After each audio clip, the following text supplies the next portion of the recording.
Alors, bonjour à tous, Sébastien Limard, donc fondateur du Centre Mediatissimo. Alors aujourd'hui, j'avais envie de vous faire un petit focus sur ce que doit contenir une requête si vous avez besoin, je ne sais pas, pour X ou Y raison, de déposer une requête devant un tribunal, et notamment devant la justice de paix. Alors, une requête, en règle générale, se présente, c'est un peu comme une lettre que vous adressez à quelqu'un, sauf que là, vous adressez en fait la requête auprès d'un juge. Donc bien évidemment, en fait, la requête que vous adressez auprès du juge doit contenir un certain nombre d'éléments qui sont fondamentaux si vous voulez en fait que votre demande soit prise en compte par le juge. Donc, en premier lieu, dans une requête, alors c'est une chose qui peut paraître simple, mais c'est important. Vous devez dans un premier temps, donc bien évidemment, dire votre nom, prénom, domicile, profession. Ça vous concerne vous. Ensuite, la personne contre laquelle vous faites la requête. Pareil.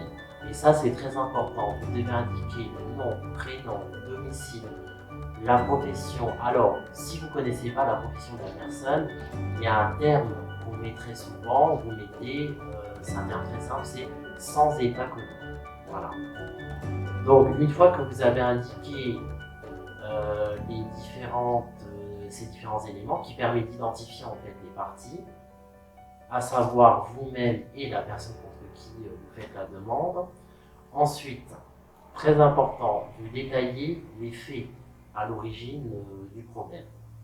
Et alors, c'est très important de détailler les faits, il faut que les faits soient vraiment clairs et précis. Alors, pourquoi je vous dis ça? Pour une raison qui est toute simple, c'est que les gens ont tendance à l'oublier, mais il faut savoir en fait que quand vous déposez une requête auprès, par exemple, de la justice de paix, en fait, le juge en question ne vous connaît pas. Donc, si vous ne détaillez pas les faits avec précision, du coup, en fait, le juge ne pourra pas forcément apprécier au mieux la situation. Voilà, ça c'est le premier élément. Parce que le juge, pour apprécier mieux la situation, il doit pouvoir la comprendre. D'accord?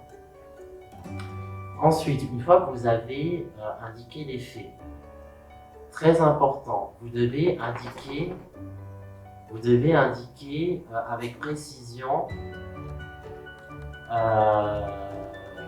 votre demande. Et alors, quand je dis avec précision, très important, c'est-à-dire, je vous donne un exemple. Si vous réclamez une somme d'argent, vous devez dire un montant. Je ne sais pas, 50 euros, 100 euros, 500 euros, 1000 euros, peu importe. Mais vous devez absolument en fait mettre un montant qui est déterminé et déterminable.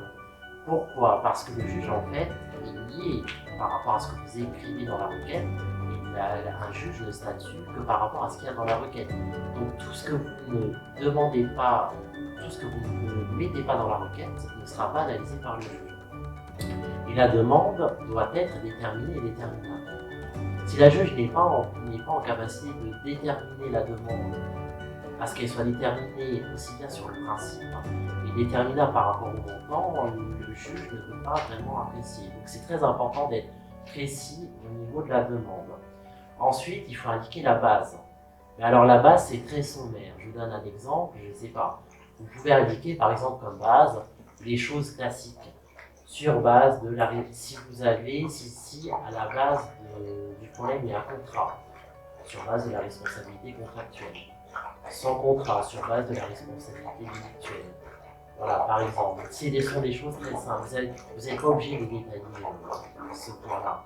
Ensuite, il y a une particularité. Alors, si vous avez un problème qui concerne les factures impayées. Alors, pour tout ce qui concerne les factures impayées, en fait, au niveau de la justice de paix, vous avez une procédure simplifiée qui existe qu'on appelle vous déposez une ordonnance conditionnée de paiement.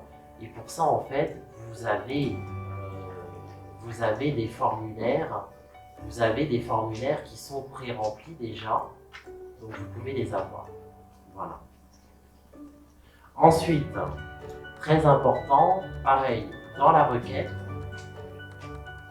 il faut toujours, alors si vous déposez la requête et que vous comparaissez vous-même, c'est-à-dire sans avocat, vous devez toujours indiquer dans la requête, bon, à l'exception des factures, impayées où là vous avez une procédure simplifiée, mais vous devez toujours indiquer, vous faites un copier-coller, vous recopiez l'article 109, non pas 109, pardon, 106.2 du Code de procédure civile, qui dit que les parties peuvent se faire assister soit par un avocat, soit par un parent jusqu'au troisième degré, soit par quelqu'un à qui vous avez donné procuration, etc.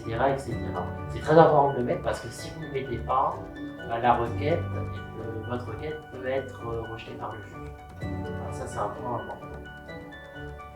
Voilà. Donc, je pense avoir fait un peu le tour. Donc, je vous dis à la prochaine fois pour un nouveau focus sur un autre thème. Voilà. Au revoir.